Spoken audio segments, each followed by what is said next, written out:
پھر فرمایا یا ایھا الذین آمنو، اے لوگو جو ایمان لائے ہو، لا تحرموا، نہ تم حرام ٹھہراؤ، کیا؟ طیباتی، پاکیزہ چیزیں، ما احل اللہ لکم، جو اللہ نے تمہارے لیے حلال کر دی ہیں، ولا تعتدوا، اور حد سے نہ بڑھو، ان اللہ، کیونکہ اللہ تعالی لا يحب، نہیں پسند کرتا، نہیں محبت رکھتا، المعتدین، حد سے بڑھنے والوں سے۔ حد سے بڑھنے والے لوگ، زیادتی کرنے والے لوگ اللہ کو پسند نہیں ہیں۔ پھر یا ایھا الذین آمنو کہہ کے پکارا گیا، تنبیہ کی جا رہی ہے ایمان والوں کو، ایک چیز سے روکا جا رہا ہے کہ طیبات کو حرام نہ کرو۔ طیبات کیا چیز ہے؟ پاکیزہ چیزیں، صرف کھانے والی یا کچھ اور بھی؟ کھانے سے متعلق اور کھانے کے علاوہ دیگر زندگی میں انسان کو اللہ نے جو نعمتیں دے رکھی ہیں، اچھا لباس ہے، اچھا کھانا ہے، اچھا کپڑا ہے، زندگی میں استعمال اور ضروریات کی اور چیزیں ہیں، تو جو اللہ تمہیں دے، حلال پاک جائز طریقے سے تم حاصل کرو، تو ان کو اپنے اوپر حرام نہ کرو۔ ما احل اللہ لکم، جو اللہ نے تمہارے لیے حلال کی۔ اب آپ دیکھیں کہ پیچھے نصارہ کا ذکر ہوا، تو اس کے ساتھ ہی نصارہ کے اندر عبادت اور زہد کے نام سے ترک دنیا کا جو عنصر پایا جاتا تھا، اس کی تردید ہو رہی۔ ان کا حق کا اعتراف ٹھیک ہے، تواضع بھی ٹھیک ہے، لیکن ان کے ہاں جو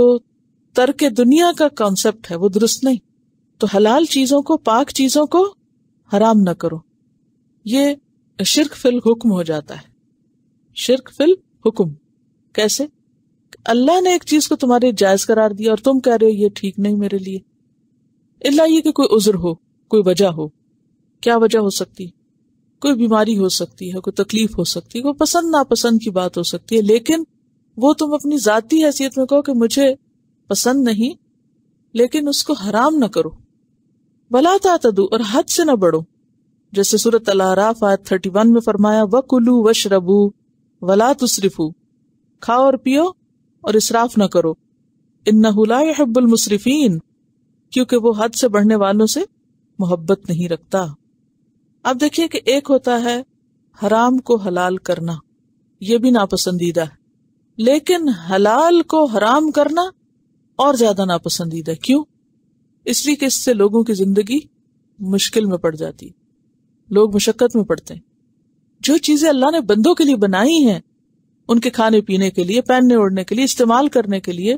اگر کوئی شخص اس کو دین کے نام پر لوگوں کے لیے حرام کر رہا ہے جبکہ اللہ نے حرام نہیں کیا، رسول اللہ صلی اللہ علیہ وسلم نے ایسی کوئی بات نہیں کی، تو پھر تم کون ہوتے ہو حلال کو حرام کرنے والے؟ حتیٰ کہ اس کا اختیار اللہ تعالیٰ نے نبی صلی اللہ علیہ وسلم کو بھی نہیں دیا۔ سورۃ التحریم کے شروع میں آتا ہے یا ایھا النبی، اے نبی صلی اللہ علیہ وسلم، لما تحرم، آپ کیوں حرام قرار دیتے ہیں، ما احل اللہ لک، جو اللہ نے آپ کے لیے حلال کر دیا، کہ جو چیز حلال ہے آپ اس کو حرام نہ کیجیے۔ اس میں ہم کئی ایک روایات بھی دیکھتے ہیں، مثلا ایک شخص نبی صلی اللہ علیہ وسلم کی خدمت میں حاضر ہوا اور آ کر کہا یا رسول اللہ صلی اللہ علیہ وسلم، جب میں گوشت کھاتا ہوں تو نفسانی خواہش کا غلبہ ہو جاتا ہے، اس لیے میں نے اپنے اوپر گوشت حرام کر لیا ہے، جس پر یہ آیت نازل ہوئی۔ تو اس سے کیا پتہ چلتا ہے کہ انسان حرام نہ کرے، ویسے اپنی خوراک میں تبدیلی کر لے، کمی کر لے،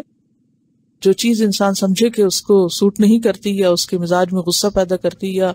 نیند اس سے زیادہ آتی ہے کہ عبادت نہیں ہو سکتی یا جسم میں درد یا کوئی تکلیف یا کوئی بیماری پیدا کرتی ہے، تو انسان اس نقصان سے بچنے کے لیے اپنے آپ کو اس چیز سے روک دے، لیکن اس کو اللہ کی شریعت نہ بتائے۔ اسی میں ہم دیکھتے ہیں حضرت نعمان کے بارے میں آتا ہے کہ وہ کہتے ہیں کہ اے اللہ کے رسول صلی اللہ علیہ وسلم، اگر میں نماز پڑھوں 5 وقت کی اور حرام کو حرام کروں اور حلال کو حلال کروں تو کیا میں جنت میں داخل ہو سکتا ہوں؟ تو آپ نے فرمایا ہاں۔ پھر ہم دیکھتے ہیں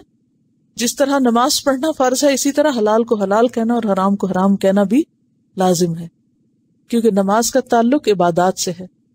تو اسی طرح حرام اور حلال کا تعلق بھی عبادات سے ہے۔ اور زندگی میں جو اعتدال ہے وہی دراصل فائدہ مند ہے۔ صحابہ کرام میں بھی ایسے لوگ موجود تھے کہ جو دین سے محبت کی وجہ سے بعض اوقات کوئی بھی دینی کام